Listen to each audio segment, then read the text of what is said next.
Bonjour à tous. L'entrepreneuriat, c'est une aventure humaine à vivre absolument. Bonjour, je m'appelle Alexandre Oliveau, je suis président cofondateur de la société Green Impulse et j'ai 5 minutes pour vous parler d'innovation, de développement d'entreprise et d'aventure. Alors l'innovation tout d'abord. Chez Green Impulse, nous sommes une société de biotechnologie végétale. Nous exploitons 10 ans de recherche académique auprès des universités d'Angers et de l'INRAE. Et nous avons pour mission de mettre en marché d'ici 2025 un nouveau produit de biocontrôle qui va viser à remplacer certains pesticides, notamment des fongicides. Et nous valorisons aujourd'hui 2 brevets de l'Université d'Angers pour cela. Alors cette technologie, elle est basée sur des extraits naturels qui proviennent de plantes, qui sont formulés et qui vont être homologués jusqu'à la voie de l'AMM en Europe et aux États-Unis. Les chercheurs ont mis en évidence la capacité de certaines molécules naturelles à venir inhiber des voies métaboliques qui sont essentielles pour les champignons pathogènes, qui sont responsables des maladies des plantes.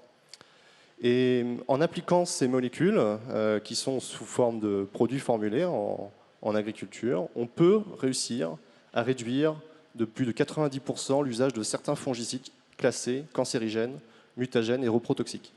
Donc on est vraiment sur une innovation de rupture. Et on entre là dans un nouveau champ des possibles, une nouvelle famille que l'on appelle, nous, les ARPI, pour Adaptative Response Pathway Inhibitor. On est les premiers à faire ça au monde. On a la chance de collaborer avec des équipes de recherche qui ont été les toutes premières à publier des actifs sur ce domaine. Et donc, on est vraiment sur une technologie innovante. Deuxième point, le développement de mon entreprise. Comment j'ai démarré? Alors, au départ, c'est un travail de fond que l'on a je pense intérieurement. On fait le choix de devenir entrepreneur. En tout cas, c'est quelque chose que j'ai décidé de faire dès l'âge de 20 ans, sorti de classe prépa. Je souhaitais m'engager dans les études d'ingénieur et je savais que je devais être ingénieur, non pas pour être salarié, mais pour être entrepreneur et créer ma propre société.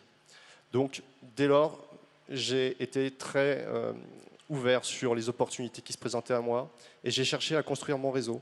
J'ai cherché à rencontrer des porteurs de projets, à rencontrer des vraies innovations.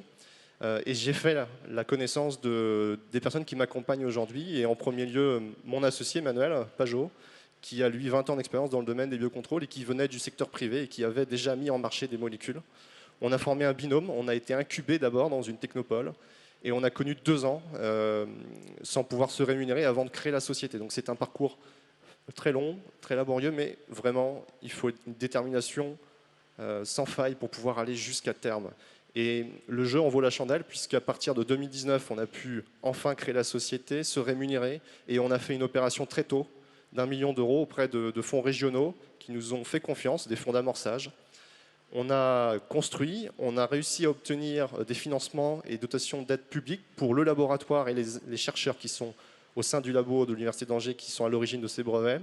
Et on a créé, construit une collaboration étroite avec ces chercheurs. On les a gardés avec nous dans le projet et on a pu, grâce à eux, obtenir des thèses et des bourses CIFRE, des financements de post-doc pour continuer à maturer cette technologie, à trouver de nouvelles molécules. Et puis aujourd'hui, on est même en train de construire une chaire régionale industrielle et peut-être demain un LabCom. Donc vous voyez, le partenariat public-privé, il est possible et on en est la démonstration, nous à Angers. Alors je voudrais finir cette intervention par l'aventure. Quand je pense à l'entrepreneuriat, je pense à l'aventure. Et pour moi, l'aventure, de prime abord, je pense à ces hommes du XVe siècle qui ont, à travers leur caravelle, pris la mer et sont partis découvrir de nouveaux mondes, de nouvelles landes, et sont revenus avec quelques richesses et parfois bredouilles. C'est le jeu, effectivement, et le risque de l'aventure. Et dans l'entrepreneuriat, eh bien, vous retrouvez toute cette qualité et ces compétences qui sont requises pour entreprendre et pour faire partie de cette aventure. L'aventure, finalement, aujourd'hui, elle n'est plus géographique, elle est technologique. Si vous avez envie de l'inédit, si vous n'avez pas peur de l'inconnu, si vous aimez repousser vos limites et sortir de vos zones de confort, alors l'entrepreneuriat est fait pour vous et l'innovation de rupture est quelque chose que vous devez porter absolument. Donc, pour finir, l'entrepreneuriat, c'est une aventure humaine à vivre absolument. Je vous remercie.